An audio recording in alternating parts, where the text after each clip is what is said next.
रात के 12 बज रहे थे, लेकिन 21 साल के हरीश की आंखों से नींद कोसों दूर थी।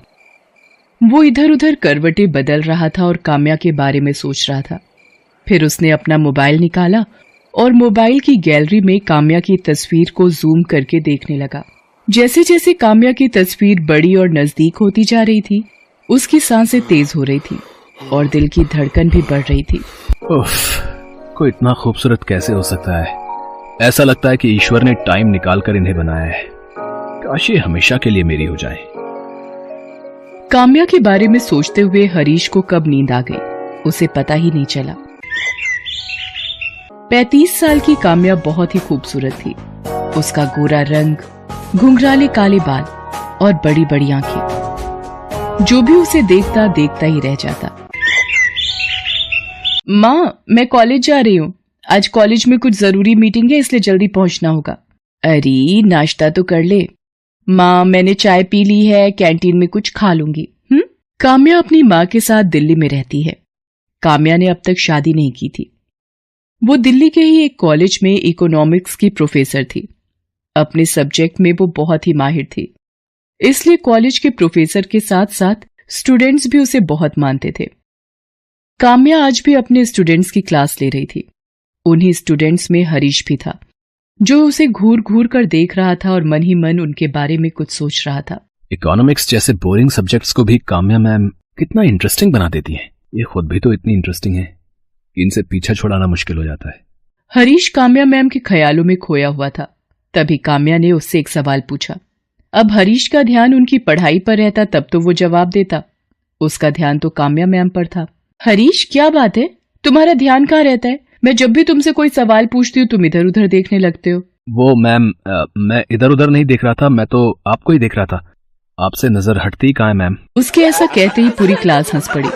हरीश, ये तुम क्या कह रहे हो? मैम की डांट सुनते ही हरीश को अपनी गलती का एहसास हुआ और उसने अपनी बात को बदलते हुए कहा, सॉरी मैम, मेरा मतलब वो नहीं था। मैं तो ये कहना चाह रहा था कि आप इतना अच्छा पढ़ाती हैं कि कोई कहीं और कैसे ध्यान दे सकता है। अच्छा ठीक है, तो फिर मेरे सवाल का जवाब दो। उसी दिन की बात है। लंच का समय खत्म हो गया था। हरीश स्टाफ रूम के बाहर काम्या मैम का ही इंतजार कर रहा था।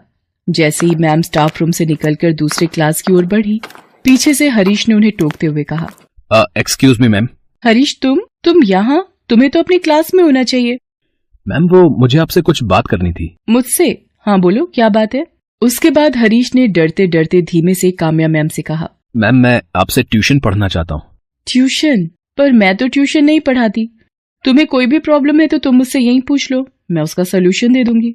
सॉरी मैम, लेकिन यहाँ इतने सारे स्टूडेंट्स होते हैं कि मैं पूछ ही नहीं पाता, और कभी कभी तो लगता है कि कहीं मेरे किसी क्वेश्चन पर वो हंस ना दें।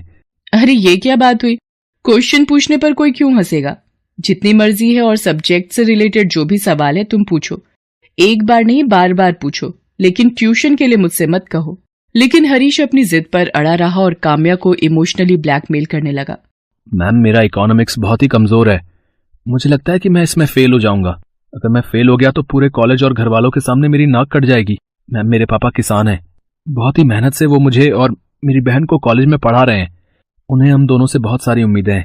अगर मैं फेल हो गया तो वो टूट जाएंगे मैम। ये कहते हुए हरीश रोने लगा। हालांकि उसके आंसू घड़ियाली थे और वो किसी तरह काम्या के घर जाना चाहता था ताकि वो काम्या मैम के साथ अकेले में कुछ समय बिता सके, उन्हें देख सके, उन्हें महसूस कर सके और एक दिन अपने दिल की बात उनसे कह सके। लेकिन काम्या को इस बात का कहाँ पता था। उसके लिए तो हरीश भी बाकी स्टूडेंट्स की तरह ही था। आखिरकार काम्या ने उसे 1 घंटे घर पर ट्यूशन देने की बात कही। साथ ही ये भी कहा कि हरीश, तुम ये बात किसी और स्टूडेंट को मत बताना कि मैं तुम्हें ट्यूशन दे रही हूँ, क्योंकि मैं पर्सनली ट्यूशन के बहुत ही खिलाफ हूँ। भला ये बात हरीश किसी को क्यों बताता। हरीश अगले दिन से ही काम्या मैम के घर ट्यूशन पढ़ने जाने लगा। हरीश को काम्या के घर जाते हुए 1 हफ्ते हो गए थे। एक दिन काम्या उसे पढ़ा रही थी और वो हमेशा की तरह पढ़ाई से ज्यादा उनकी खूबसूरती में खोया हुआ था।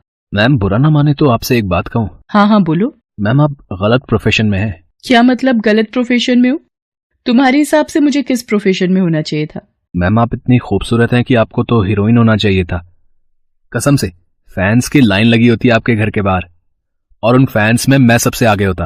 उसकी बातों को सुनकर काम्या ने मुस्कुराते हुए उससे कहा, मेरी तारीफ करने के लिए शुक्रिया, लेकिन I am very happy with my profession.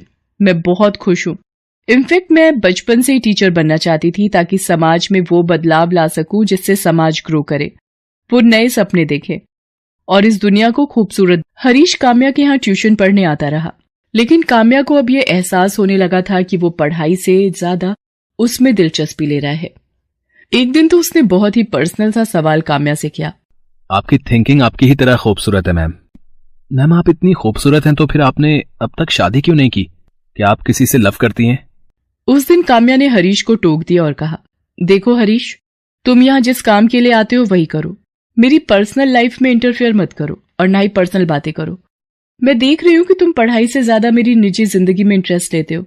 मेरा फेवरेट कलर क्या है, मेरा फेवरेट खाना क्या है, मैं शादी कब करूंगी नहीं करूंगी, इन सब बातों में मत उलझो। और अगर आइंदा तुमने इस तरह की बातें की तो तुम्हें यहाँ आने की कोई जरूरत नहीं है। आई एम सॉरी मैम, मैंने आपको हर्ट किया। मेरा ऐसा कोई मतलब नहीं था। उस दिन हरीश घर जाकर काम्या के बारे में ही सोचता रहा। आज मैंने काम्या मैम का दिल दुखा दिया। मुझे ऐसा नहीं करना चाहिए था। आखिर मैं प्यार करता हूं उनसे, और कोई भी प्यार करने वाला अपनी प्रेमिका को हर्ट तो नहीं करता। हरीश को यह सब सोचकर नींद नहीं आ रही थी। उसने उसी समय काम्या से माफी मांगने का सोचा। उसने अपने घर के गमले से एक गुलाब का फूल तोड़ा और रात के 10:30 बजे काम्या के घर की ओर चल पड़ा। आज मैं काम्या मैम से माफी तो मांगूंगा ही, साथ ही उनसे अपने दिल की बात भी कह दूंगा। आखिर एक ना एक दिन तो उनको बोलना ही पड़ेगा ना। बिना बोले तो उन्हें मेरे दिल की फीलिंग्स कैसे पता लगेंगी। काम्या के घर पहुंचते पहुंचते रात के 11:30 बज गए थे। हर ओर सन्नाटा छा गया था। काम्या के घर का दरवाजा भी बंद था। मैम के घर का दरवाजा तो बंद है, लेकिन मैं उनसे माफी मांगे बिना और दिल की बातें कहे बिना नहीं जाऊंगा। उसके बाद हरीश पाइप के सहारे काम्या मैम की बालकनी में पहुंचा, फिर घर के अंदर चला गया। काम्या उस समय सो रही थी। हरीश मैम को देखने लगा। मैम सोए हुए में भी कितनी खूबसूरत लग रही हैं। ऐसा लग रहा है कि मैं इन्हें गले लगा लूं। हरीश मैम की तरफ बढ़ने लगा। तभी हरीश के मोबाइल की रिंग बजी। जब तक वो अपने फोन को साइलेंट मोड में करता, रिंग की आवाज से काम्या की नींद खुल गई। उसने अपने सामने हरीश को देखा तो वो बहुत डर गई। हरीश, तुम यहाँ और इस वक्त? तुम अंदर कैसे आए? मैम मैं आपसे माफी मांगने आया हूँ। माफी? किस बात की? मैम मैं आपसे पर्सनल सवाल अब कभी नहीं करूंगा। ये कहने के लिए तुम इतनी रात को और इस तरह मेरे घर आए हो? ये कहकर हरीश ने गुलाब का फूल काम्या की ओर बढ़ाते हुए कहा, आई लव यू मैम। मैं आपसे बहुत प्यार करता हूँ। मैं आपके बिना नहीं रह सकता। मुझे हर पल, हर सेकंड, हर जगह आप दिखाई देती है ma'am. I really love you ma'am. ये सब क्या बकवास है हरीश? तुम होश में तो हो? तुम्हें पता है तुम क्या कह रहे हो? ये कहकर हरीश काम्या की ओर एक बार फिर से बढ़ा। Stop, I said stop. जहां खड़े हो वहीं खड़े रहो, नहीं तो अभी मैं पुलिस को बुलाऊंगी और तुम्हें जेल भिजवा दूंगी। एक ही सेकंड में सारी आशिकी बाहर आ जाएगी। ये आप क्या कह रही हैं मैम? किसी को प्यार करना कोई गुनाह तो नहीं है। देखिए, पुलिस को मत बुलाइए। मेरे प्रेम प्रस्ताव को स्वीकार कर लीजिए। वैसे मैं जानता हूँ कि आप भी मुझे चाहती हैं, बस कहने से डरती हैं। अगर मुझे नहीं चाहती तो फिर ट्यूशन के लिए क्यों अलाउ किया मुझे? हरीश, तुम्हें अच्छे से पता है कि ट्यूशन के लिए मैंने क्यों अलाउ किया, लेकिन लगता है मैंने सच में बहुत बड़ी गलती कर दी है। नहीं मैम, आपने कोई गलती नहीं की है। गलती तो मैंने की है आपसे प्यार करके। पता नहीं इस दुनिया में प्यार को इस नजर से क्यों देखा जाता है। सभी कहते हैं कि एक दूसरे से प्यार करो, फिर कंडीशन लगाने लगते हैं। प्यार कंडीशन से नहीं होता है, लेकिन उसकी सीमाएं तय हैं हरीश। मान लो कल को कोई इस तरह तुम्हारी बहन के कमरे में घुस जाए और उससे बदतमीजी करे, उसे जबरदस्ती प्रेम प्रस्ताव दे दो, तुम क्या करोगे? कोई मेरी बहन के कमरे में घुसेगा तो मैं उसे जान से मार दूंगा। अपनी बहन पर बात आई तो उसे जान से मारने लगे। मैं भी तो किसी की बहन हूँ, बेटी हूँ। बोलो मैं क्या करूँ? मैं भी मार दूं तुम्हें जान से, या तुम पर केस करके तुम्हें जेल भिजवा दूं? क्यों अपने परिवार की इज्जत मिट्टी में मिलाने पर तुले हो? हरीश, ये पढ़ने का समय है, करियर बनाने का समय है। उस पर ध्यान दो और कभी भी सीमाओं को मत लांघो।